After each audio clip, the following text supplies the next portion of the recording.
I actually do, in my own understanding, believe in past life experiences, past life, Mm-hmm. parallel universe, Mm-hmm. possibly not outside of the realm of consideration.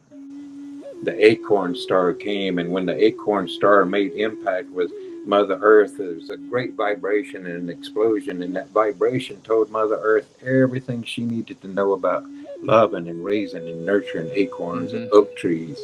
They were brought together by the elders so that there would be a feminine softness from my mother's bird clan singer, storyteller, harmonic understanding of life, paired with the energy of the cunning of the wolf, the resiliency, the knowledge of hunting, but also to protect. We can foundationally reconstruct our energetic DNA in the world. Mm-hmm. We can restructure any rights that we feel we've done wrong. Mm-hmm. And we can invite this sacred breath of life, all this combination of water, fire, earth, air, and the ethers. And we breathe it in to purge out the things that no longer serve. And that's why we sweat. We also got to go there to visit this ancient, thousands of years old cedar trees, cedar forest, just full of ancientness. And, Mm. eating olives from a tree that's been producing food for its people for over 1,000 years.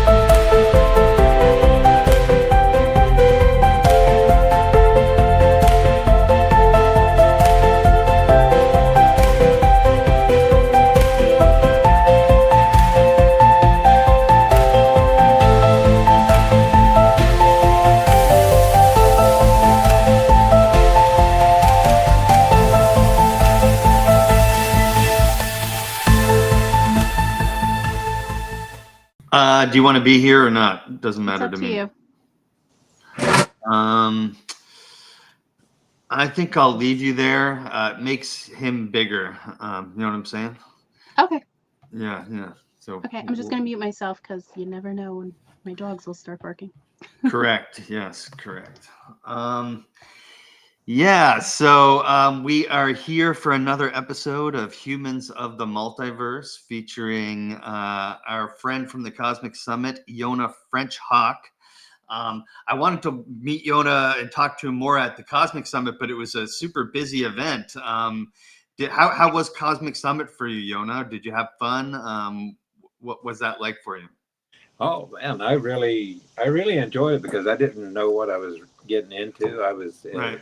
kind of invited there at the last minute to do the ceremony at Pilot Mountain, but it fits right in with a lot of my indigenous understanding of how life works and Mm-hmm. life's mysteries and earth mysteries and the great mystery and cosmic energies. And so it was nice. It was nice to have conversations with yourself and to Mm-hmm. just kind of, get familiar with that community. It felt like I kind of found my tribe. Very cool. Yeah, that's how I felt the first time I went there, and the first time I went there was the year before that. So, Mm. how did you get set up with doing the ceremony on top of the Pilot Mountain field trip that we did? Because for me, that was one of the best ways to kick off the weekend. Was I didn't I wanted to do the whole the sunset and everything. That's what I thought we were going for. But to have you there and kind of set a spiritual tone for it was really special for me. So I wanted to say thank you. Well, you're welcome. And I was invited by Jim McKelvey, the man that wrote the book, Mm-hmm. The Faces of Pilot Mountain. And he and George Howard are good friends. And he had suggested it to George, I think, last year. And then George and I believe Randall uh, kind of researched Pilot Mountain, and then they made it a field trip. And then James and I haven't, he knows me from ceremonies that I've done here where I live in Asheville, North Carolina. Mm-hmm. And he suggested maybe I come and do a ceremony for the solstice there, and just kind of haphazardly, about 2 weeks before the conference happened, I got an invitation to come and do the ceremony. Hmm. So I kind of stumbled into it in a way, and it was perfect. It was perfect timing, and I was in a place in my life too where I felt like I was being called to contribute on a larger level, Mm-hmm. energetically, cosmically. Sure. Sure. Uh, so it was perfect to activate with an indigenous remembrance. Mm-hmm. Uh, you know, I like, and I think I said something in the talk uh, at the shelter up there about, you know, even in the movies, you know, whenever like Indiana Jones, when he finds this precious thing, he still has to find the words to activate it or find a Mm-hmm. ritual or some process to bring it to life. It's not enough to just find it and have it. Right. And so I feel that that's what happened with Pilot Mountain, whether it was intentional or not. Ah. You know, because I just went there to go honor my ancestors. It wasn't like I was up there as a rainmaker or something like that. I, Sure. I wasn't there to perform per se. I was there, I was asked to come and offer a prayer for the land and to honor the ancestors. And I believe it was that sincerity that really brought the higher vibration that I felt was present. It definitely was present, and I'm not the only person to say that. Everyone who went up there was like telling everyone who didn't, "Oh, you should have went. It was really a special way to kick off the weekend."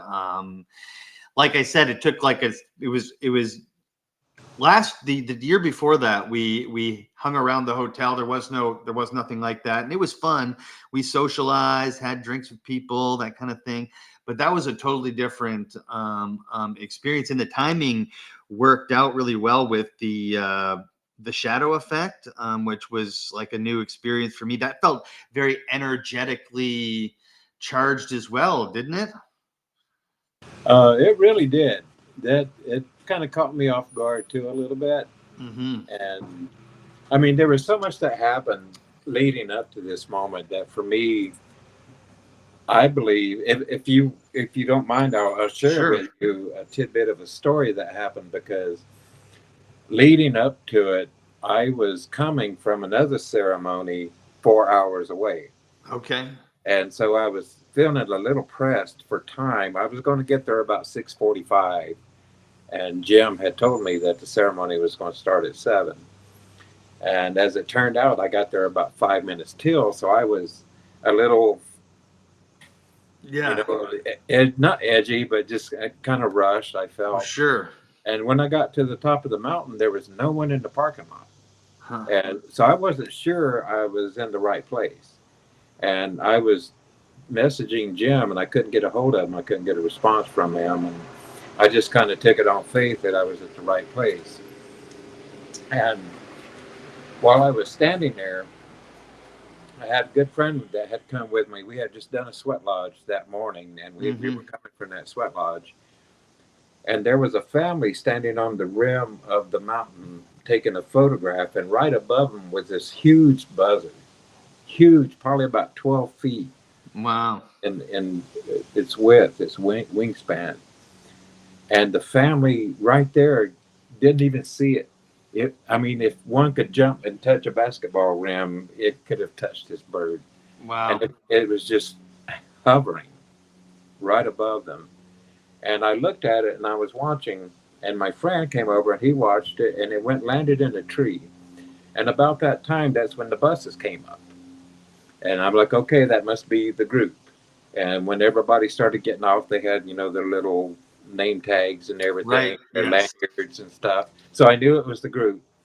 And one of the first people to get off the bus was a young woman, and she was fixed on something. As soon as she got off the bus, I mean, she was focused, laser focused. And I was getting ready. I was at my car. I had my drum and my fan and all my things ready for the ceremony. And yeah, I was doing my hair, making sure I was ready. And I noticed her walk past me, And again, I'm right here getting ready, and I'm kind of and I feel somebody standing next to me now. And I turn and I look, and it's this young woman, but she's not there for me. She's like walking in between the cars where I'm parked and looking, just kind of, and I'm kind of like, oh, I'm not sure what's going on here. It feels a little weird. And then she looked at me. She said, "Sir, I don't know if you realize this or not." She said, "But when we pulled up on the bus, I saw you and your friend pointing at that buzzard." And she said, "And I've been watching it." And she said, "You turned your back and it landed in that tree and it shook like that and a feather came off." And Mm. she said, "And I watched that feather and it's over here somewhere. And we found it laying right on top of my drum." Wow. And so she's like, "This is for you." And to me, to the Cherokee, that's very powerful medicine. The buzzard is a very important role, plays a very important role in our creation story of how the earth Hmm. was created. So for a Cherokee to have this buzzard medicine show up that way at the same time when the crowd is showing up, to me is some kind of divine message of saying I'm in the right place at the right time and I'm right where I'm supposed to be. I think you're right, man, because that's weird. Because for us, it was like I had no idea about that backstory. We drove up with some friends we had met there, and we were all just kind of congregating. And then all of a sudden, you started going into your thing with the prayer you did with us and the drum. And I had no idea about like that you had just got there 5 minutes before that, and that feather thing happened. That's really amazing. Could you share with us a little bit about the how the buzzard is involved in the Cherokee creation myth? Because I personally love buzzards. I love, especially here in Georgia, if you, on the in the mountains and stuff like that. Mm-hmm. There's a place called Fort Mountain State Park I like to go to a lot, and it has these buzzards that just fly around, and I can, for some reason, watch them for hours, and I always feel probably the most relaxed place. It's my most relaxed place in Georgia. It's called Fort Mountain State Park, and Fort Mountain. every time I need to relax, I go there and I literally just watch the buzzards from the lookout. Well, to the Cherokee people, we came from the stars. Hmm. And in the beginning, there were so many stars in the sky that it was decided by the Creator that there would be a place for some of these star spirits to go and live. And a distant star was chosen, and the Creator asked of all the star spirits if someone would journey to this star to see if the spirits could go and live there. Hmm. And so the water beetle, the water spider spirit came forward and said, "I will journey to this star to see." So the water beetle traveled for 4 days to this star, and when it got there, it realized that it was covered with water. So water spider, doing what water spiders do, water spider landed on the water and began to dive deep down inside the water until it got to the bottom and found mud. And the water spider took the mud upon its back and lifted it up to the top of the water to introduce it to the sun. And it left it there, and it made journey after journey to the bottom of the water to bring up the soil to help create the earth. After a while, the Creator was a little concerned about what had happened to Water Beetle and asked if there was another star spirit that would go check on its relative. So the buzzard spirit came. The buzzard spirit said, "I'll go and check on Water Beetle." So the buzzard traveled for 4 days, traveling to the star, and when it got there, it couldn't find Water Beetle anywhere. And the buzzard sailed around this planet looking for Water Beetle and finally saw something that didn't recognize and what we now know as Earth. And it saw Water Beetle and it saw ripples in the water. And Buzzard became relaxed. And whenever Buzzard became relaxed, it began to flap his wings. And whenever Buzzard's wings went down, it created the valleys that we know here in the mountains. And when it lifted its wings, it raised these Great Smoky Mountains, these Blue Ridge Mountains that the Cherokee know as home. Mm-hmm. So that's how the buzzard helped shape the earth and shape the mountains that the Cherokee know as home. Because to the Cherokee, we were given to this land to be stewards of it. that we were a gift to the land, and Hmm. we were to be of service to the feminine aspects of growth, rebirth, and generational knowledge. Yeah, and I read that on your website, and I remember hearing you emphasize that at Pilot Mountain. You mentioned it as well, but you mentioned the sacred feminine in relation to Cherokee tradition. Can you explain that a little bit further? Sure, along in that same story, whenever the earth was created,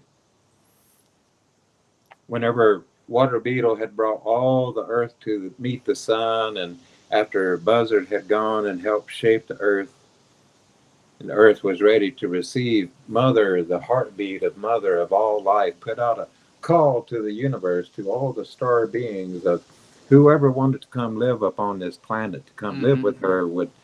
This was an invitation to come. And so the sky was filled with shooting stars, each star representing a life that we know upon this earth. The acorn star came, and when the acorn star made impact with Mother Earth, there was a great vibration and an explosion, and that vibration told Mother Earth everything she needed to know about loving and raising and nurturing acorns and Mm-hmm. oak trees. Mm-hmm. One after another, here came the bear spirit.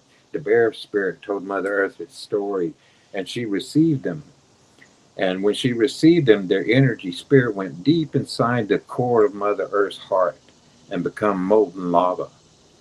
And all life came, the grasshoppers, the grass, the flowers, all things we know up on earth. And when they all had come, Mother Earth's heart was filled with so much gratitude that she exploded, and it created this lava, and this molten lava that created the stone people.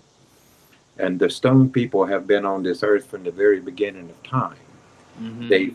They know the sound of the very first raindrops, the very first sounds of thunder and lightning, the sound of wind, the feel of the warmth. So when we do our ceremony, we invite these stone people to come into the sweat lodge ceremony where we go to be reborn. Mm-hmm. So it's all about rebirth and the reconnection to Mother and that feminine Ah. energy. And so that's why it's so sacred to us, because it's all about our creation story. The Cherokee are a matrilineal society. I go after my mother was from the Bird Clan, so I am also Bird Clan of the Eastern Band of Cherokee Indians. Mm-hmm. And it is about nurturing Mother Earth first. Yeah, and so yeah, it's a good time to introduce you. We're 15 minutes in. Who is Yona FrenchHawk? You're a full-blooded Cherokee wisdom keeper and ceremonialist from the Eastern Band of Cherokee Indians. You said your mother was Bird Clan. Is that what it was? Yes, And your father was Wolf Clan, correct? yes. And what's the difference there? And then how do the two make you like represent you? Well, Bird Clan, first and foremost, are considered character traits of our clan are the storytellers, the singers, Mm-hmm. we remember. We are Okay. the so-called historians, if you want to use a colonial word for it. Uh, the Wolf Clan are the protectors, or the guardians, or the hunters, or resilient, clever, cunning. So, in bringing the two medicines together, the bird being a very feminine voice, my mother and father were in arranged marriage, and they were brought together by the elders so that there would be a feminine softness from my mother's bird clan singer, storyteller, harmonic understanding of life, paired with the energy of the cunning of the wolf, the resiliency, the knowledge of hunting, but also to protect.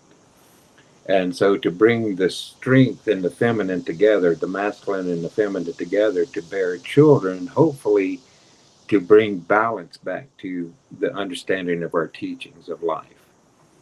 That divine masculine, divine feminine essence that lives inside of all of us that creates the divine oneness. Yeah, that makes sense, and I think it's one of those things that we all even within that balance somewhere, right? And it comes from different parts of who we are. You credit a lot of what you've learned in your teachings and what you teach now to your grandfather. Can you tell us about him and how, like, his influence that he's had on you and what you do today and how you practice your religion? Sure. My grandfather, his name was Ephesius, which Mm-hmm. was a town in Turkey, I believe, in biblical times. How do you spell that? Ephesius, Epheisiis, I believe. It's in the Bible. It's a book in the Bible, Old Testament. It's Ephesians. And I'm not there's a whole story about how the colonists gave us names because they couldn't pronounce the Cherokee names. Sure. So they assigned us names. Uh-huh. So they gave him a Christian name, Ephesius. Ephesius. So everyone knew him as Epsy, EPPSY, EPPSY, Epsy. And he was always Grandpa Epsy. And he spoke hardly any English. And in the mornings, he would wake us up just by pinching us on the ear, and he would wake us up. It was always dark.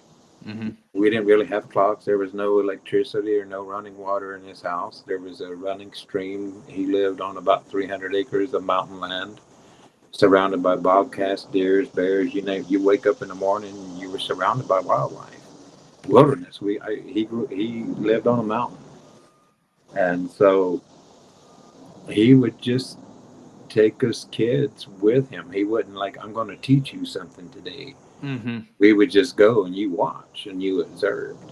And we learned a lot of body language, a lot of stop, sit, be still, listen, uh, because we were always listening. He was always listening to Mother. Mother Nature's always talking to you. If you're hungry, ask Mother where the food is. Mm-hmm. Talk to the berries. Ask the deer spirit. Speak to them. Ask the woods where they are. And then offer a prayer or offer gratitude or ask. And so these were the kind of things that my grandfather would do. And not necessarily demonstrate, it was just his way of life. It was a ritual. Life was a ritual, a day-to-day ritual. And I didn't realize it as a kid. I just knew it was, Right. we got to do cool things with Grandpa, and we would sit on a rock, he and I, on the side of the mountain there in a stream, and put our feet in the water, and he would ask me, to listen, just listen. And after a while of sitting with the woods, he would ask me, "You tell me what the woods told you, Yona. What did they say?" And I would just tell him, "I hear the squirrels coming down the trees from the mountain because everybody knows that squirrels like to get water before they go to bed at night. So at sundown, they come to get water. And I can hear them coming, Grandpa. But they stopped right there because there's something over there they're afraid of. It smells like a bobcat. And bobcats know that squirrels like to come get water too, so bobcats come and wait for the squirrel." And this is just my young mind Mm-hmm. putting what I hear together.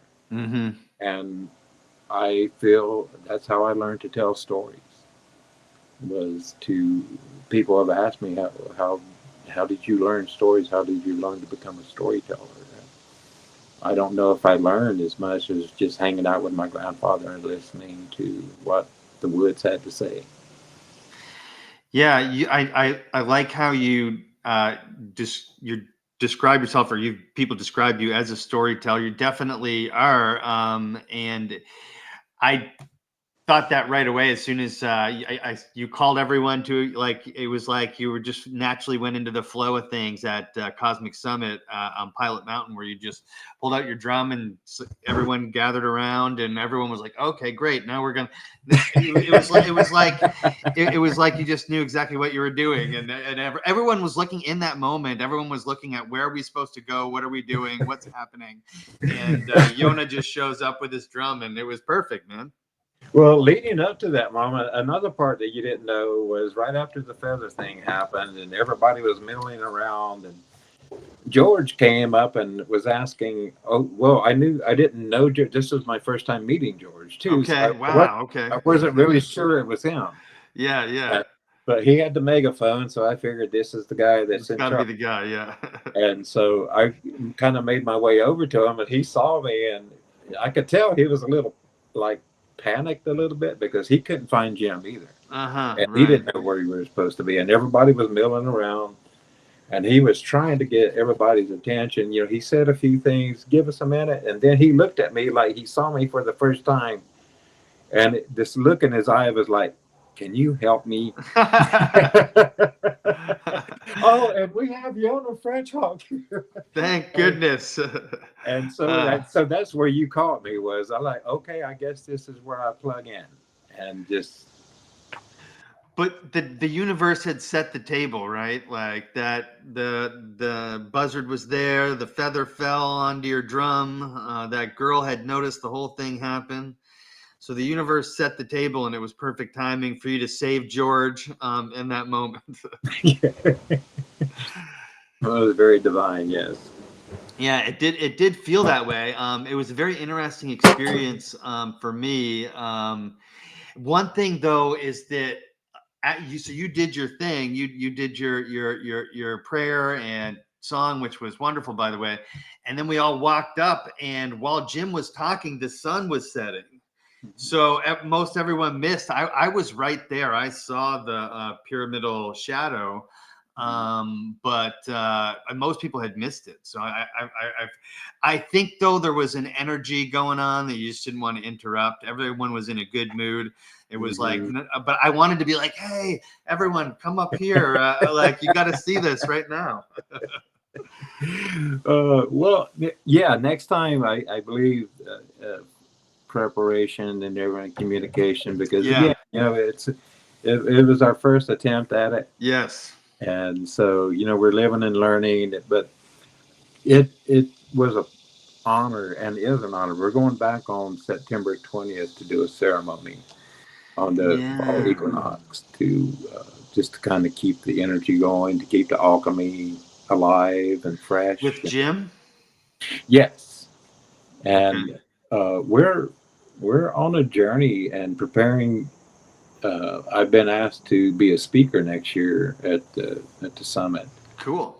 and to I think George didn't realize either just about what all that I do and what I have to Mm-hmm. offer as far as a speaker and a representative of my tribe and what Mm-hmm. all I do for our people to keep our Right. traditions and alive, and so I'm looking forward to that as well. Yeah, I didn't. I'm excited for that too. I talked to you a few times, like as you were as an observer in the crowd, but I was wondering if you were going to be speaking this year as well. But you kind of did. You saved the day on Violet Mountain. What did you think about the rest of the conference? As far as like, did you learn anything, or was there anything that reminded you of Cherokee tradition that you know that people were talking about? Yeah, I actually do, in my own understanding, believe in past life experiences, past life, Mm-hmm. parallel universe, Mm-hmm. possibly not out of not outside of the realm of consideration. It's Mm-hmm. I really like the guy that talked about the energy of the Egyptian tombs Mm-hmm. and the spheres and how perfectly they were shaped and how some people argue, oh, they were man-made and like, nah, not Mhm, really. mhm, mhm. I love those kind of mystery. I love that because it ties back to a lot of Native American story, lore, myth, creation stories of so many indigenous peoples, not only here in the United States, but all over the world, that talk about these mystic powers given to us and these Mhm, unexplainable feats and creations and discoveries that, yeah, somebody helped with that. mhm. So I love those kind of mysteries because I've seen so much in the mountains that people would ooh and ah about, but to me, shape shifting was a common thing, and to see elders, not see them do it, but to be in the presence of them doing it, because you don't see them do it. Mm-hmm. But to be in the presence of it and a room full of people and nobody blinks an eye, because that's just what they do. Yeah. So people might call that teletransportation, shape shifting. We believe in remote viewing, if you want to call it that. I did a workshop retreat with a professor from Princeton University. He wrote a book about bridging the supernatural and the science. Mm-hmm. And Yeah. he Yeah. talked about, shape shifting, teletransportation, remote viewing. We have visions. We go into a vision quest to see into the future, or to vision to the past. And so, making all these ties, that we're all tied together and we're all drawn by this energy that we call curiosity. And we're on the search for that same knowledge, or understanding, at least. Yeah, it's interesting, the way you describe that, remote viewing, if you want to call it that, right? Because there's probably a version of that in every culture on Earth, right? That just is as an just describing a experience of consciousness, right? Sure, sure. And listening. Yes. Listening to the vibrations, to listening to light sound, just like right now with the cicadas and everything that are around me. If there's something out there, if a big bird comes along, you'll hear them hush. They'll get quiet, because and that's how nature kind of tells you what's going on in the wind. And I feel that these energies live on Pilot Mountain. They live all over the earth, and when we activate them, we can receive downloads, if you will, messages, visions, or whatever it is that people are susceptible to when they're inside that portal. Yeah, and that portal could be anywhere, right? Like it could be in your church, or at a sacred place of your ancestors, or somewhere in nature, or whatever, right? You have to be open to that space in your own heart, and then like receive a download. Why do you suppose mountains, and to the Cherokee in general, the mountains are so spiritual and important, like Pilot Mountain? I believe it's an ancient memory. But also on a more, I was going to say practical level, but that's probably not the best word, but more. Jim has done a lot of research that has educated me about the presence of not only the Cherokee people, that there was a main path that went whenever, before they had cars and horses. They had to walk. And so a Right. lot of the Indian tribes had to walk to Washington, D.C. to meet with the Great White Chief. And so they had kind of like the stagecoaches, they had outposts. And there was like a village outpost community near Pilot Mountain, where the tribes and the people already felt that there was the energy there. The crops grew differently. The water was cleaner. There was a different vibrational energy to the tomatoes. All the crops that they grew there, uh, the people seemed to thrive more energetically. And I guess that's part of where they talk about walking barefoot Right. on that land to Yeah. receive its nutrients. So we're just learning about the significance of Pilot Mountain and its history, and some of the secrets. Jim speaks about that in his book, about getting some pushback about some of the questions about the government presence there at Pilot Mountain. Uh, there's other mountains here too that NASA did a lot of research and experiments back in the '60s in the original Apollo series. So there was a lot of secrets and a lot of conspiracy theories amongst the people here that lived here in these mountains back then. Okay. The presence of people seeing astronauts in what would be their moon gear, walking through the mountains here in North Carolina, doing some kind of training, preparing for the moon. Interesting. in the mountains in the area, Pilot Mountain specifically, or just Yeah, mountains in the there's area? on the way to Pilot Mountain. I'll find it for you, or maybe you can pinpoint it. There's a road marker talking about the NASA space program presence here in these mountains in the 60s. I'm gonna make a note to look it up so I can put like a little note on the screen. That's very interesting. I wonder.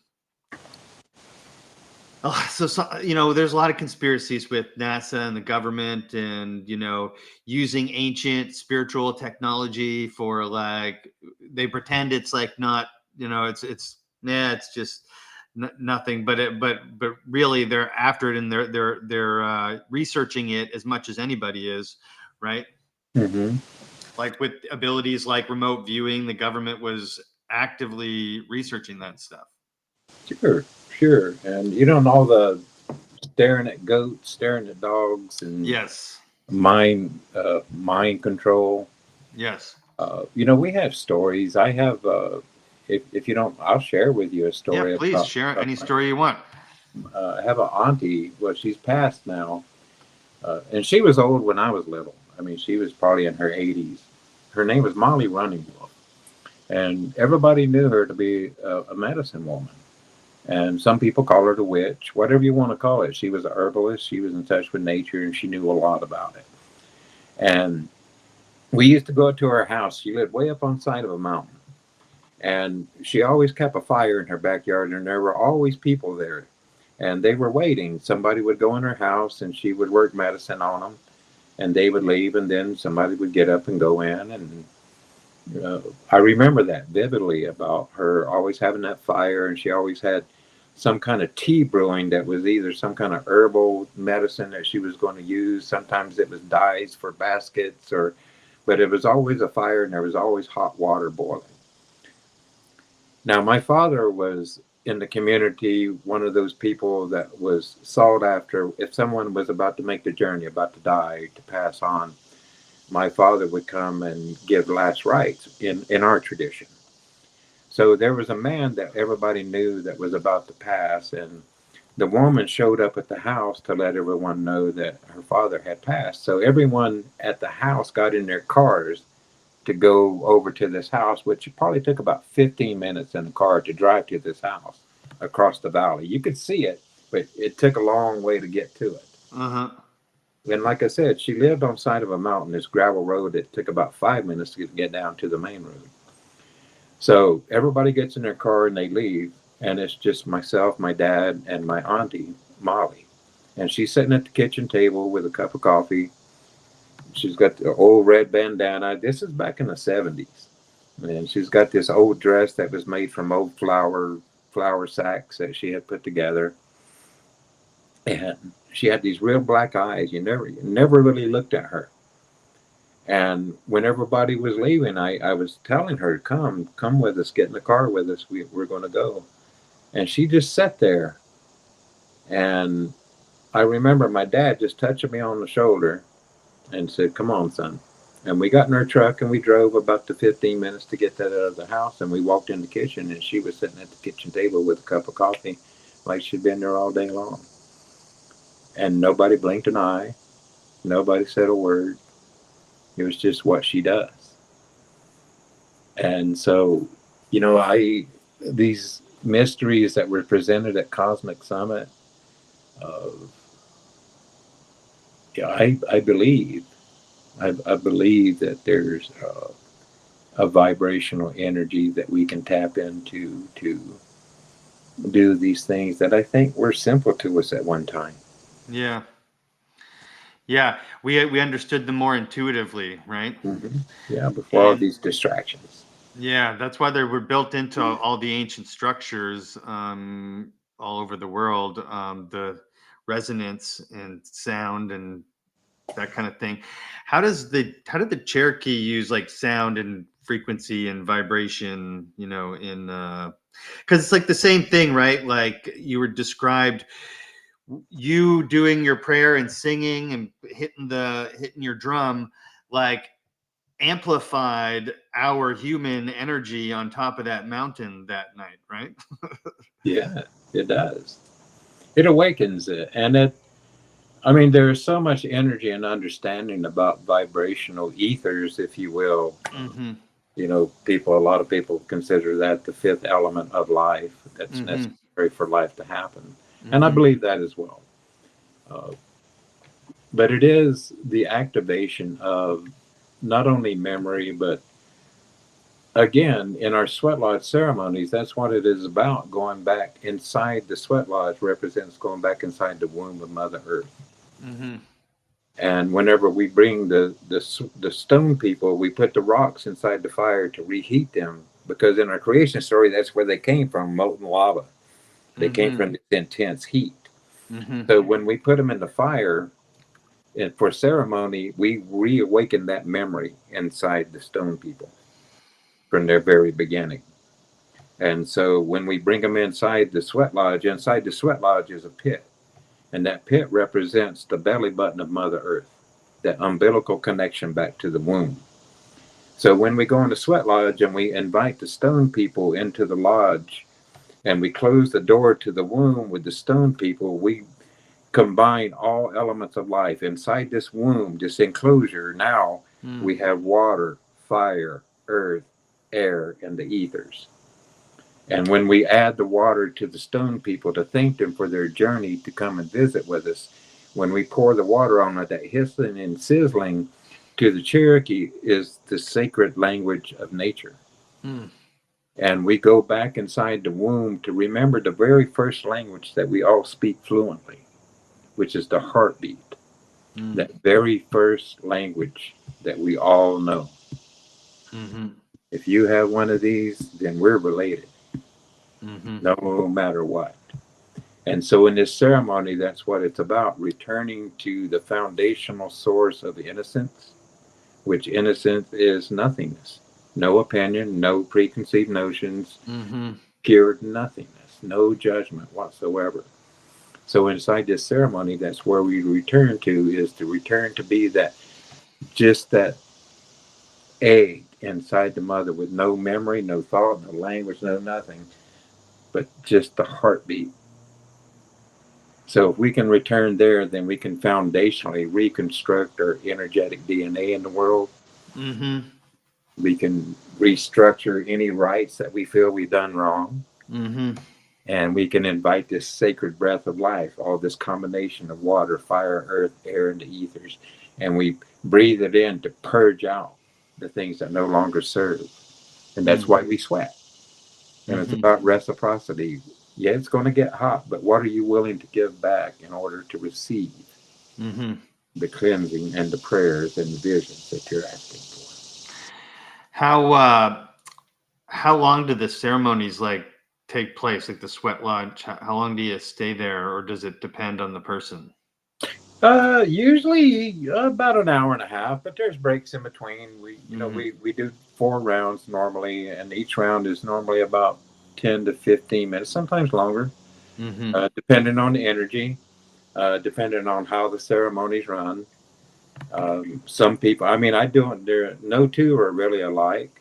Mm-hmm. There are times where we'll go around and have everybody say something, say their intention, or and sometimes there's 20, 30 people in there, so it takes a little bit of time, but we take breaks in between to open the flap, let some fresh air in, bring in some fresh Mm-hmm. stones. Mm-hmm. Mm-hmm. And so on average for me, we allot 2 hours. Okay. So but we're probably only in there really physically a little, no more than an hour and a half. Got it. I have a sauna at my house, but I imagine it's a whole different experience than me just going in my sauna. Well, you do what you do when you got what you have.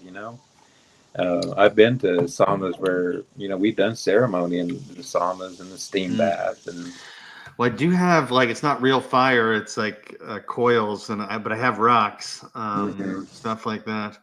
I'd like to give the official thing a try. You can do it on your website, right? You can sign up for. You can get in contact with you, and you do different things like sweat lodges, retreats, things like that. Guest speaking, public speaking, that kind of thing. I do, and I do it at Horseshoe Farm here in south of Asheville in Hendersonville, North Carolina. And we do those twice a month, and they are as best as we can a day of full moon, new moon, Okay. and that's also part of just an awareness that we're trying to bring in of the cycles of life and how we honor them. And there's so much in our society now where I think people are trying to get back to the simplicity of nature. Right. So we feel that this is a portal for those people that are drawn to it to enter into that. Yeah, I'm just scrolling through your site here. So you saying you offer private sessions and personal offerings, or just people doing some spiritual exploration? Yeah, we've been.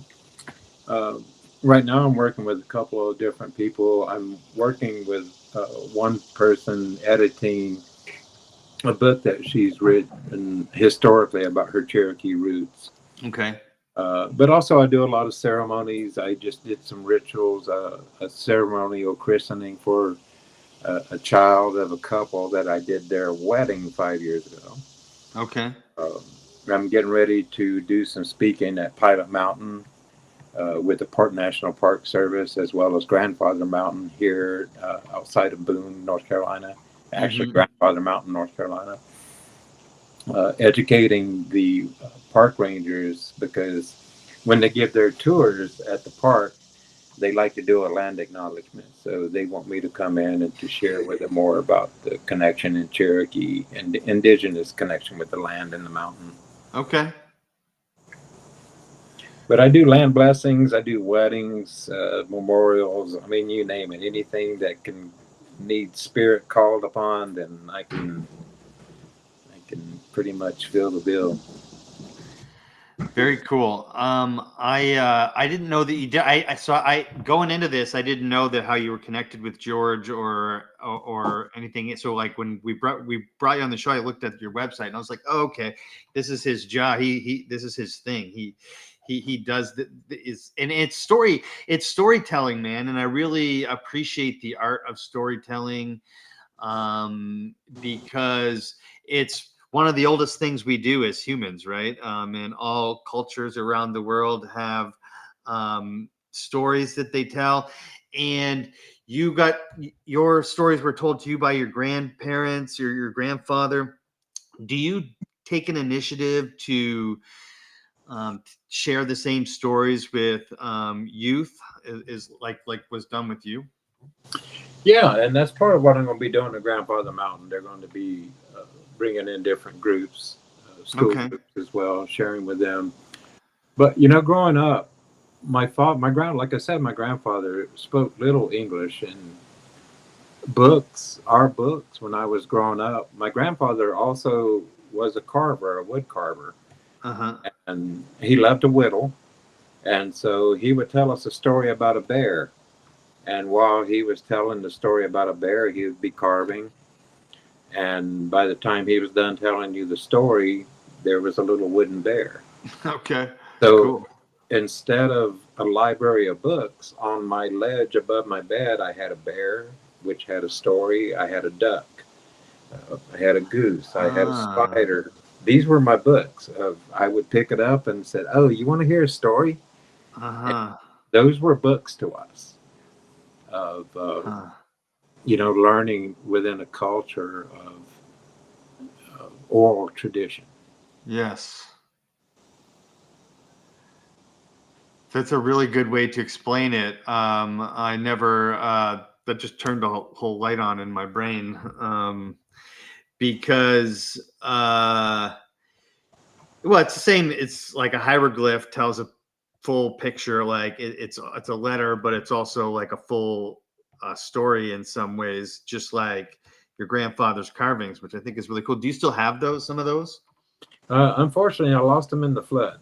Oh, okay. Yeah, you mentioned earlier there was a hurricane, right? Yes, Hurricane Helene. Yeah, Yeah, that was the a few years ago, right? last year, coming up on a year, Okay. September. into September. Okay, and that really got. Forgive my ignorance, but Asheville got hit really hard with that. Oh yeah, I mean we were probably the hardest hit. I lost my home. I lost all my belongings. Uh, as a result of it, feel fortunate because I'm still alive, and there are Hmm. so many people that lost so much more than I did. Uh, Yeah.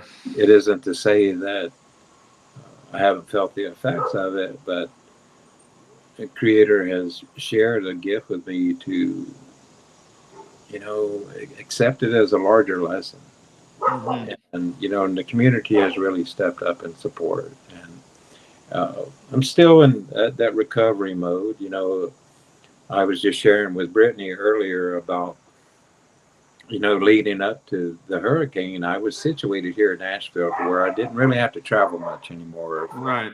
If you wanted to connect with Yona, you would come to Asheville to do that. Hmm. And then the hurricane happened, and a lot of the retreat areas and the land around here got destroyed. And so Hmm. I had to start venturing out. I had to start traveling again to do work. Hmm.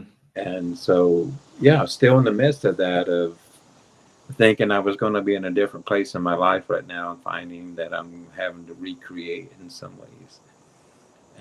But how to lean into that with a good attitude and to take that devastation of the hurricane and my fortune of still being alive and having my life, Hmm. Hmm. and how can I move forward. And my ancestors prayed for me to have a good, loving, prosperous life, and it's up to me to live that life to honor them. Yeah, so it's a balance between like it was a tragedy what happened, but you have to choose to, be grateful for what you still have, which is being around, right? Still being alive. I get to do this. Yes. Yeah, exactly. You get to go to a Cosmic Summit, Yeah, for sure. and meet different types of people, and so if they're doing it next year, you'll be back next year for sure, right? Yes, for sure. Very cool. And the day after, though, there was a whole another event. Did you go to the mountain again with a bunch of other people the following day after Cosmic Summit? No, I wasn't able to because it was such short notice that weekend. I'd already had a couple of other events I was committed Uh-huh. to, Uh-huh. so that's why you didn't see a whole lot of me. I was kind of in and out at the convention. Yeah, yeah, yeah. And, Well, that I didn't get to go to that either. We had to go home as well the next day. But I would supposedly they had I don't know if you had talked to Jim about this, but supposedly they had a really great time. Some of the geologists went out there with them, and they had a nice spiritual experience on the mountain the next day. well, I mean, Jim sent me a message. He was up there. There was another woman, Eva Larson. Mm-hmm. She does tours to Egypt, to the pyramids and stuff as Mm-hmm. well. She had gone up there with him with the crew that you're talking about. Mm-hmm. And I sent him a message just checking in with him. Hey, thank you for the invite. I had a great time at the conference. And that was my message to him. I didn't know they were at Pilot Mountain. And so at the time he got my text, he and Ebba had just had a conversation about, man, Yona really brought the mountain to life. And they were just talking about me. And they heard something in the wind they thought was singing. Mm-hmm. And they Mm-hmm. said they were listening. Mm-hmm. And she said something about, yeah, Yona's here or something like that. And about 10 seconds later, his phone dinged and he got a message from me checking in with him. Ah. And so, some kind of energetic connection. Well, there was a weird. I think either that night or the next following night, there was a meteor that went over the mountain and exploded in the sky over Atlanta. Okay, Wow. and but it like people like could see it and hear it like at Pilot Mountain, And then I was driving home that day, and I drove past this place called the Telus Science Museum, and I driven past it before, but I was like, I need to go to that museum for some reason. And then about a week later, I took my wife to the Telus Science Museum just randomly, and they had that meteor that had blown up in the sky that went over Pilot Mountain 2 days after Cosmic Summit in that museum. So I feel like there was some alignments going on, right? Some universal alignments going on that weekend for a lot of people in a lot of ways. Well, ironically enough, I went to Lebanon 2 years ago. Okay. And I was talking to a friend of mine here in Asheville, and he has several different programs on his computer about ley line, energetic lines all over the world and how they're connected, and is very well versed in the stories and the histories and the energies of these places. And I asked him about what was the connection to Baalbek, Lebanon. They say that Baalbek was probably the first populated city on Earth over 12,000 years ago. And so to go visit there and touch the ancientness and the ancient ruins. And he told me that there was an energetic ley line that not only went from there, but it also hit in around London, Glastonbury, Stonehenge, in Boston, and runs near Mount Pilot to Atlanta to New Orleans, all the way down to Guadalajara, Mexico. And so these are all the places I've been in the last 5 years doing work. Wow. Not knowing that. But I've been to each of those places in the past 5 years activating ceremony. You're activating some global energy going on right now. I think we all are. I think we're Right. all. I mean, even right now, this is contributing somehow. I think it does. I really do. I would agree with that. And you went. Did you see those stones in Baalbek? Those Trilithon stones? Oh man, I'll share some pictures with you. They're so amazing. It was just, yeah, they had to have help. Yeah. Yeah. Right. Somebody helped them out, man. They had to. Especially standing there, just the massiveness of, not only is it big, it's daunting. It's so beautiful. It's just like hard to believe. They're the biggest ones I think humans have ever made, right? The biggest stones humans have ever made. I think the Egyptians had some that were like close. Those the colossi of Memnon or whatever they're called. But the ones in Baalbek, those ones are like the king stones. So is that why you went? Did you were you visiting friends, or did you go to see the archaeological sites?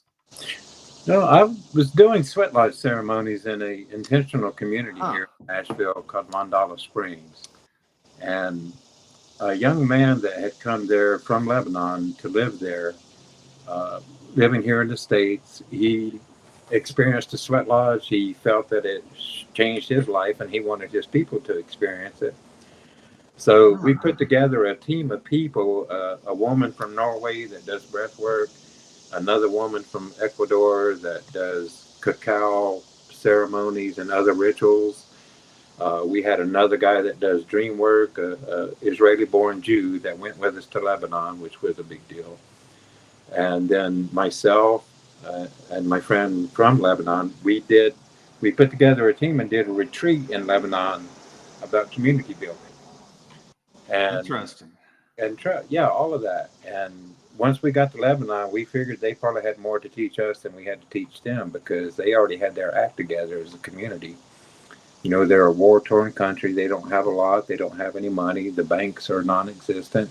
Electricity 5-6 hours a day. No schedule. It just goes off when it goes off. And they're used to humble. And so doing that work there, and to be reminded of the ancientness of the land and the connection.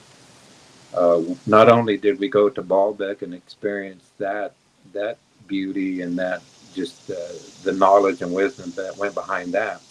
But we also went into the cedar forest near the border of Syria, of the mother cedars that they talk about in the story of Gilgamesh in the Bible, the Garden of the Gods. So we also got to go there to visit this ancient, thousands of years old cedar trees, cedar forest, just full of ancientness. And eating olives from a tree that's been producing food for its people for over 1,000 years.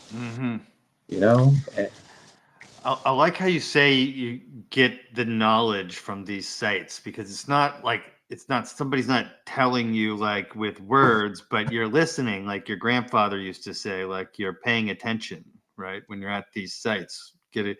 That's what you mean by getting the knowledge of these ancient sites. Yeah, the echoes are still there. Yeah. Yeah. And so you went to Syria, Lebanon. Did you go to Egypt, the Giza Plateau and all that stuff? No, we didn't get to go that far. We went up into Patron, which at one time was the capital after the bombing in 22 of Beirut. Well, I don't know if it was a bombing. There was a big explosion, let's put it that way. We did go to Patron, Tripoli area up there. Very beautiful. Got to swim in the Mediterranean and do ceremony there to honor the water and to, honor the ancestors of, the ones. I have family that were in World War II that were on that water at one point in their life. Wow. And me too. and to go back and to really honor that vibrational presence there and to let them know that they're remembered and honored for what they did. And yeah, it was beautiful. It's more than just a journey of sightseeing. It is an energetic experience, a spiritual experience. I think isn't everything not to, but like if you really are in the right zone, in the right moment, in the right like frame of mind, and you can make everything a spiritual experience, right? Sure.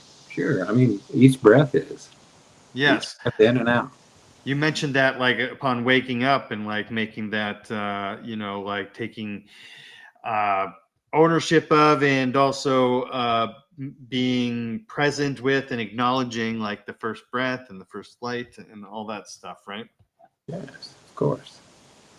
Where would we be without it? Exactly, but we forget to do that, right? Like we wake up and we're like, oh, I got to do this and I got to do that and I got to get done, and it makes me, I don't know, feel a little bit disappointed in myself for wasting so much time, like not being grateful for that kind of stuff. You know what I mean? Yeah, I do. And I think those are the kind of things that we're trying to unlearn as a society. Yeah. These behaviors that are supposed to dictate success to us. Yes. The job, the hours, the car, the titles, and all those things.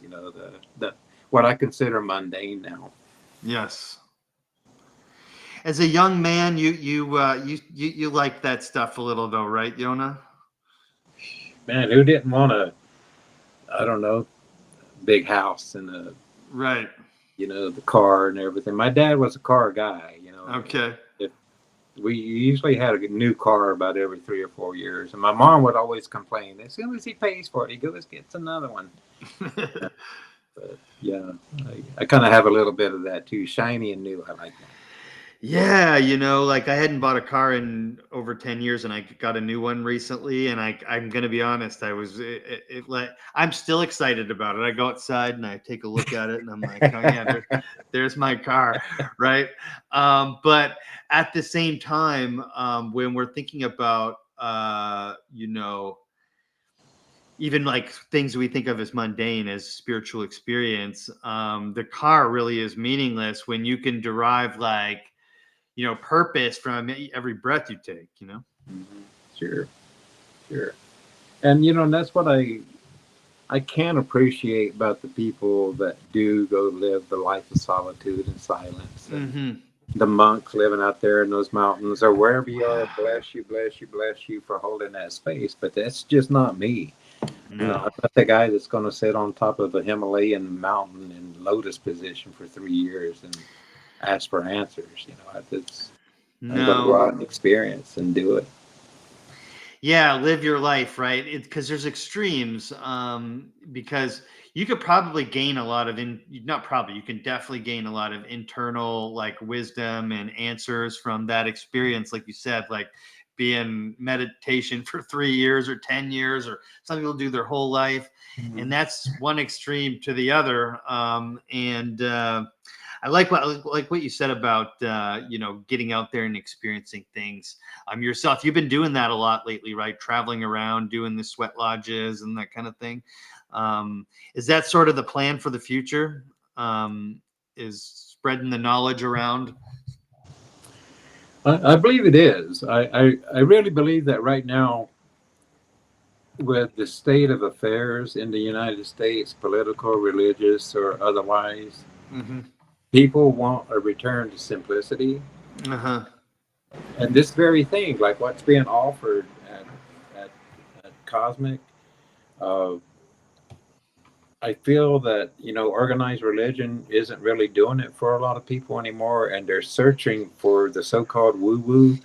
And people say, indigenous beliefs and traditions are the original woo-woo. They're the original herbalism. They're the original earth magic, the combination, the alchemy of medicines, of herbs and things. I mean, sacred alchemy.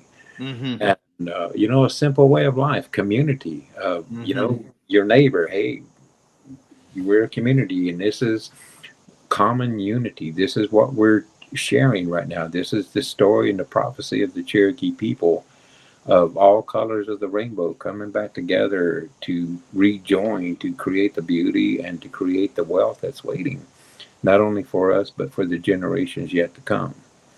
And be true to who you are, bring your truth, and don't worry about everybody else. And just meet them meet them where they are instead of expecting them to be somewhere.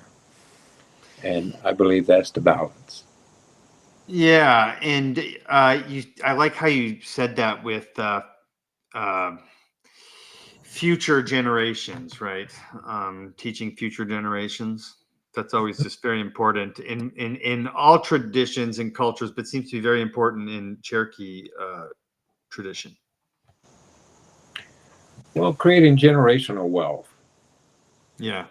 Because, the Cherokee people, and it's not just the Cherokee people, a lot of the indigenous tribes, but indigenous people from all over the world have experienced the downtrodden of being set aside or even extinguished and exterminated. So it's a worldwide story. It didn't just happen just because, the Cherokee have the story of the Trail of Tears and everything.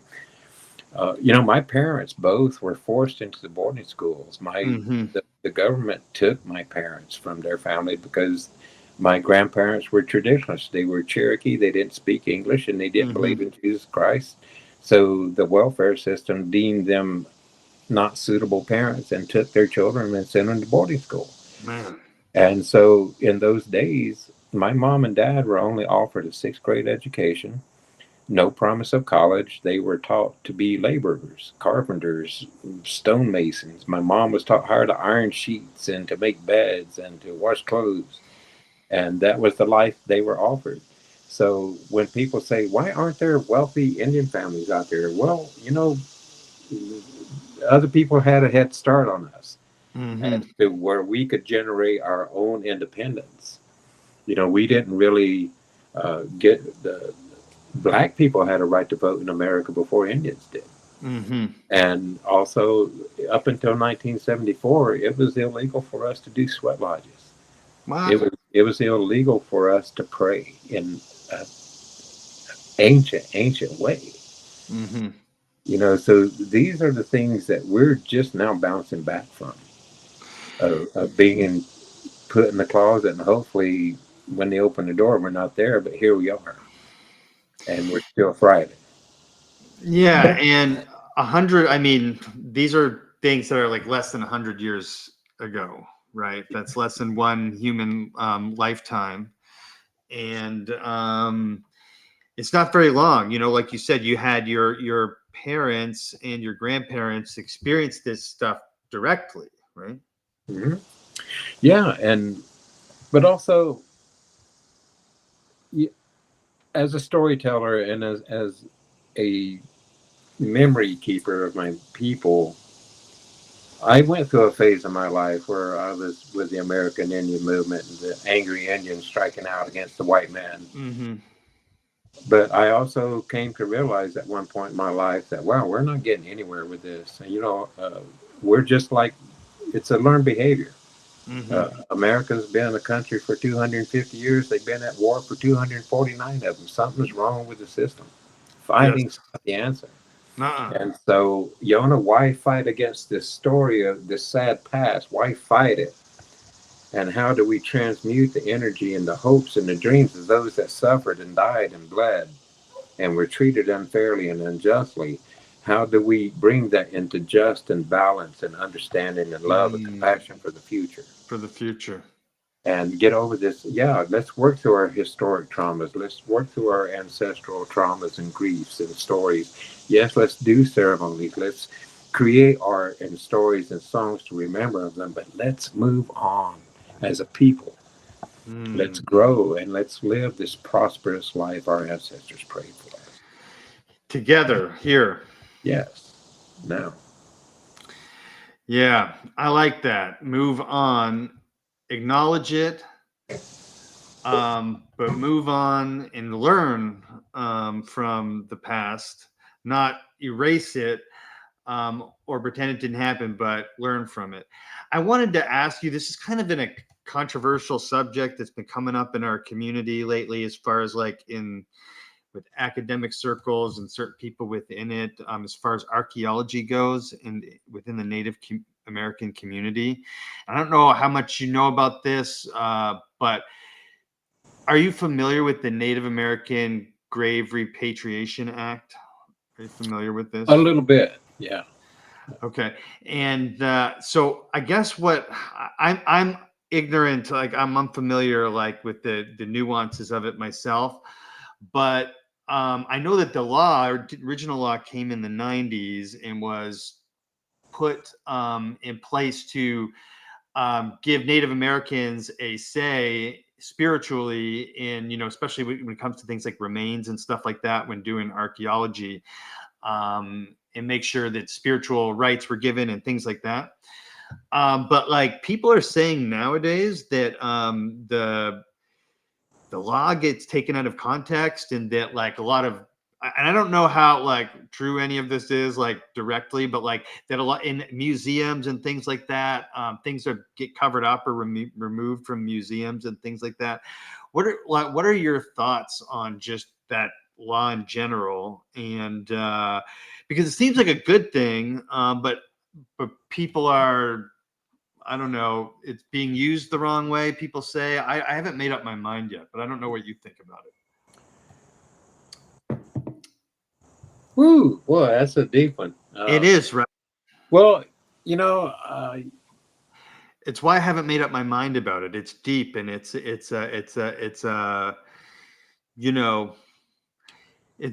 gray area. There's a big gray area there. well, Dave, here's what I do know. I have a sister that worked on the North Carolina Commission for the Indian Child Welfare Act. Mm-hmm. And my niece also worked on that committee. And they went around the state to just make sure that federal funds allotted for Native American children in school system, public school system, that they made sure that that money went where it's supposed to go and paid for the programs it's supposed to. Mm-hmm. And from that, they were invited. It was about 10 years ago at Carlisle Indian School, whenever the Lakota also came to claim some remains. Mm-hmm. And other families showed up about why couldn't they get their loved ones. And they found out, there were mismarked graves. Mm-hmm. There was one graveyard that was totally inaccessible to anybody under any circumstances, which had some kind of federal seal put on it, and no matter what, you can't touch it.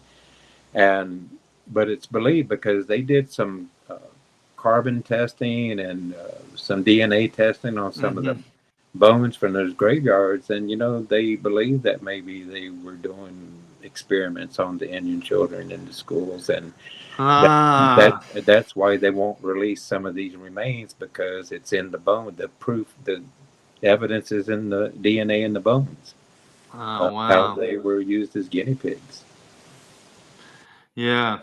It's the first I'd heard of that, but I wouldn't surprise me, especially with the mass graves that they had found in Canada and stuff like that. But that's just awful. So, because there's what I'm noticing in the archaeological community is there are some people who are like, science should get precedence over everything, and then some people should say no, like Native American, like spiritual rights should get precedence first, and then they were also doing like the answer was like, let's go and do this DNA testing so that we could, if somebody wants to take ownership and claim over a gravesite or a mound or remains, they could genetically, like with DNA testing and stuff like that. But that throws a whole different wrench into the issue, because if they're covering something up, then that would make a lot more sense, because the whole problem never made a whole lot of sense to me. Like, I'd be listening to people talking and arguing about it, and it seemed like something where it could get met in the middle. Mhm. But if there's something somebody's legitimately trying to cover up like that, that would make a lot of sense. I'd love to look more into that, Yona. Hmm. Well, I mean, I have family. We got the rolls from Carlisle Indian School from the 1900s, and yeah, Mm-hmm. there's many of my family members went, and the stories of even human trafficking within that, Huh. letters that because when these Indian kids went to school, it wasn't school. Right. It was basically a concentration camp. They were being reconditioned. They were cut their hair, punished for speaking their language. They didn't get summer vacation. Their vacations, we found letters of Joe Blow over here has a 50-acre farm. He writes a letter to the school. Here's my $10 contribution, and I'm looking forward to my 12-year-old Indian girl coming to work on my farm. And when she comes back 3 months later, she's pregnant. Man. And and there's so many children, that young girls that were pregnant and abused. And my Mm-hmm. grandfather talked about the abuse of going to work on farms and be basically a slave, treated like a slave, beaten and starved. And he couldn't wait to go back to school. He said going back to school was better than his summer break to go work on this farm. And this is like 100 years ago, or This less. is in 1914. 1914.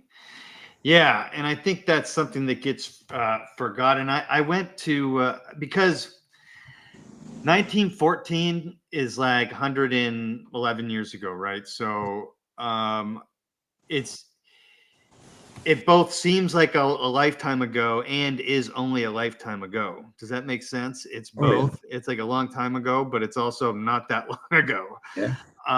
And so I worked at this place in South Dakota called the what is it called? The Human Services Center, but essentially it was a mental health hospital in South Dakota, the state hospital. Mhm. And there's two major reservations. There were like, I think, Lakota in South Dakota. There's Pine Ridge and Rosebud, I believe they're called. Anyway, they have. I've been out to those reservations, and they have terrible poverty there. I've been to places in the military like Iraq and stuff that didn't have as bad of poverty as some of the places that I've been to in South Dakota. And so it's one of those things that it takes longer than 100 years to recover from something like that. You know what I mean? Sure it does. Sure it does. And you know, to to kind of expound on that, there's a energy that goes with the downtrodden and having come from a culture. Because when my mom passed away, my mom was born. Both my parents were born in 1919, and they Okay. were in their 40s when I was born. I mean, I was 8 of 9 children, so they were both 41 when I was born. Mm-hmm. And when my mom passed away, cleaning out her room, we found the old 40s, 50s Betty Crocker, How to Be a Housewife, other publications, How to Be a Good Housewife, and you know, the what we call the assimilation. Mm-hmm. Okay, you can't be Cherokee anymore. You're going to be white now. You're going to be Mm-hmm. Christian, and you're going to do things like this, and you're going to Mm-hmm. accept Jesus Christ as your Savior. And if you don't, then there's something wrong with you, and you're going to burn in hell for the rest of your life. And so, that's a lot of unlearning to do over generations. Yeah. And I rebelled against the church at an early age because I asked questions my father couldn't answer, or blame me for blasphemy because, oh, you don't ask those kind of questions because I don't have an answer for you. Mm-hmm. And so, that separation and how to, in my lifetime and the work that I do now, of how to overcome the prejudices that were set upon us by our own people, Mm-hmm. the division amongst our own people, and how the government came in and divided us, with this assimilation. For those that wanted to hold on to the old traditional ways and rely on Mother Nature instead of buying canned goods that were killing us because our body didn't know how to respond to the preservatives, and Mm-hmm. diabetes came in. Thank you. Mm-hmm.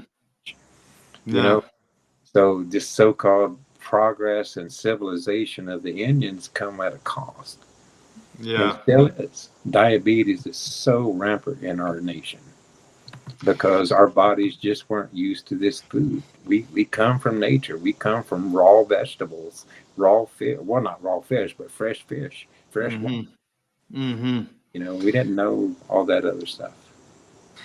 Yeah. Well, we're starting to find out here, like, in 2025, that all that stuff's terrible for you anyway. That stuff was never good for anyone.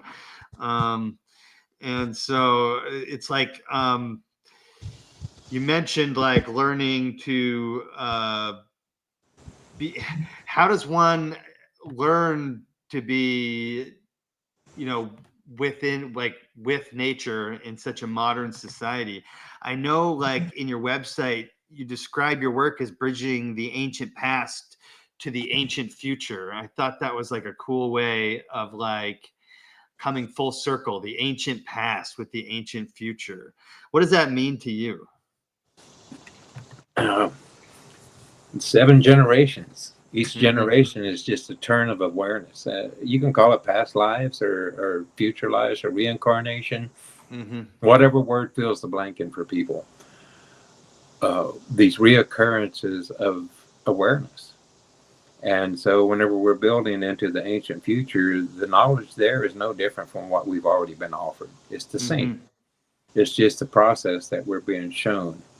And it's the motion of the universe. So, we're here on Earth, yeah, we're focused on what we're going through. But yes, on a more cosmic level, we're contributing to a bigger energy that's happening out there in the galaxy.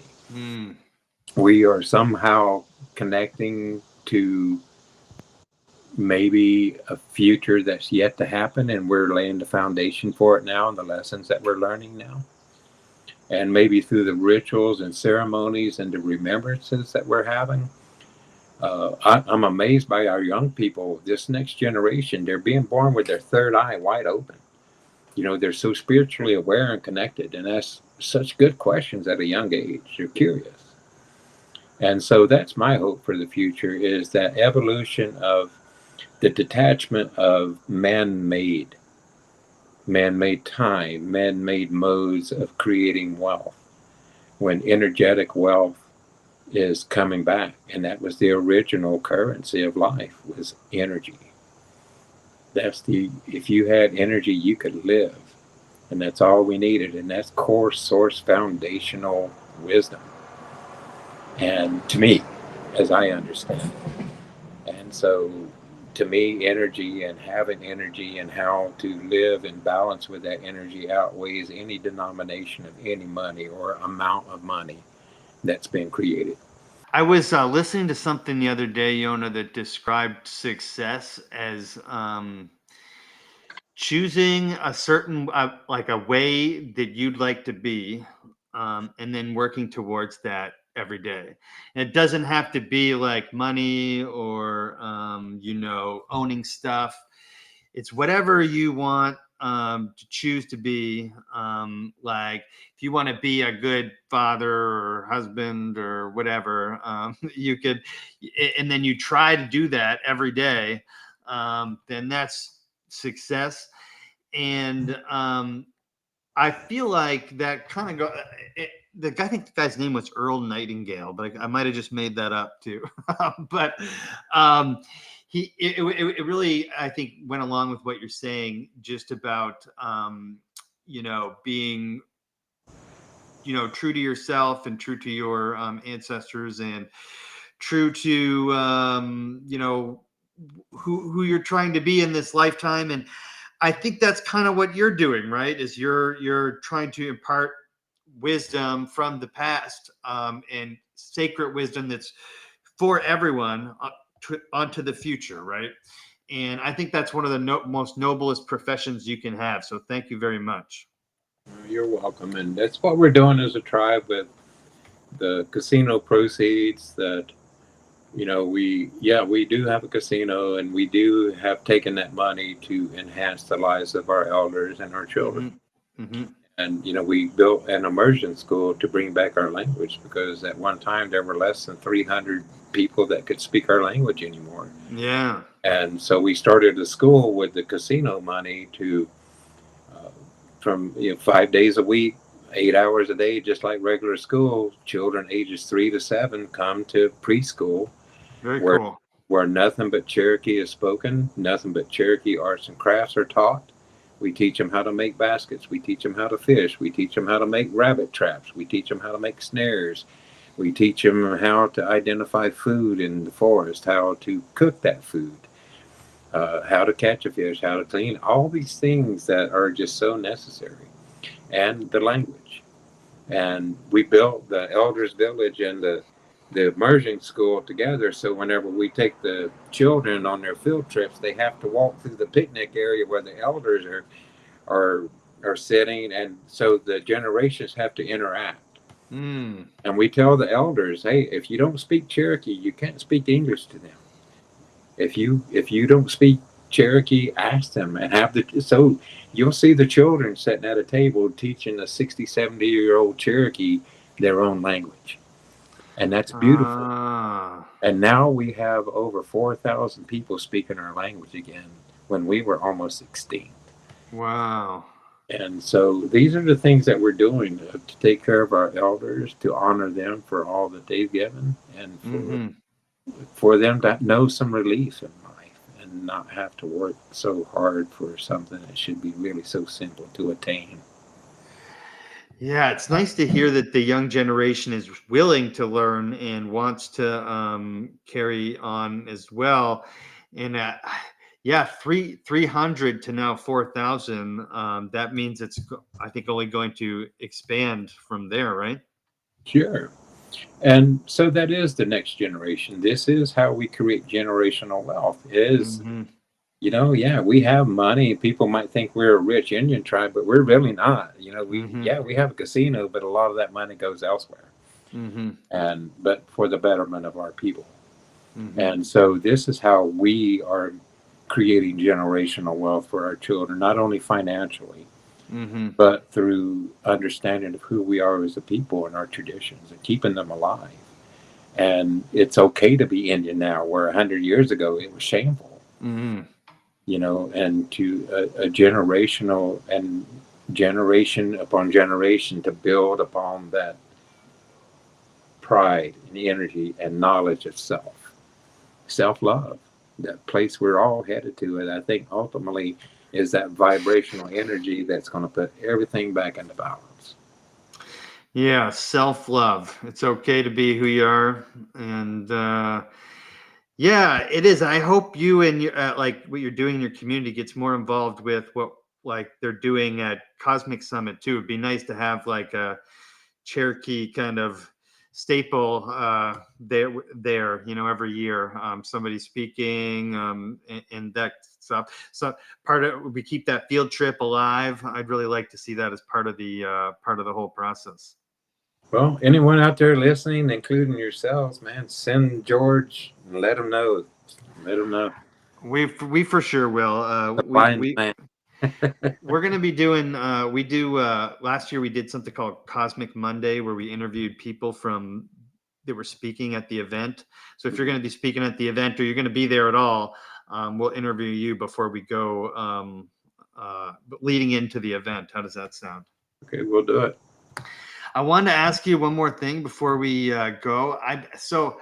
I went to this place I mentioned to you earlier called Fort Mountain State Park. It's in there. There's an ancient wall, a stone wall. I'm going to show it to you here. That was built that the Cherokee attribute to the moon-eyed people. But the Cherokee do not claim this wall. It's probably about an hour and a half from my house. It's 800 feet long. And I just want to know if you knew anything about the moon-eyed people. And because I just found out about this recently. But can you see that? I had not heard of that. No? Although the rock formations ring a bell. Yeah, so this is on top of a mountain called Fort Mountain, literally. And it's a mysterious wall, supposedly built by the Moon-Eyed people. And the Moon-Eyed people, according to Cherokee, are they're basically pale-skinned, short-statured people who only they come out at nighttime, not during the day. They're not like, fairies or like, elves or anything like that. They're like human type people, but they're just the Cherokee called them the Moon-Eyed people. Had you heard of them at all? No. Well, in Sonesta, in the Cherokee, where the Sonesta is the little people spirits. And they roam the mountains, and they come in different forms. They present themselves in different forms.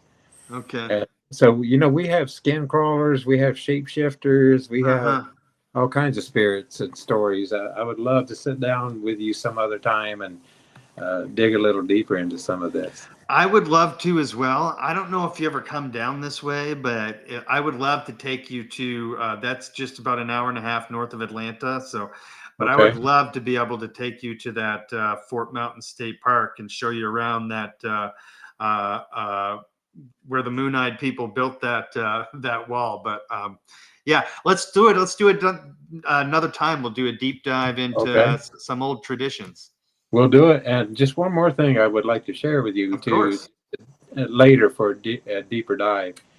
Are you familiar with Trace Rock outside of Blairsville, Georgia? I've heard of it. Let me look it up. I've heard of it though. They found a ruin there. At first they have attributed it to Mayan or Azteca, and when they did a core sample, they found like an inch thick layer of black mica that can only be found in Burnsville, North Carolina. Anywhere in the world, they said that's the only place it can be found. So the Creek tribe has claimed that they built it. The Cherokee claimed that they built it. Nobody really knows for sure. They found another building very, very similar in the jungles of Belize.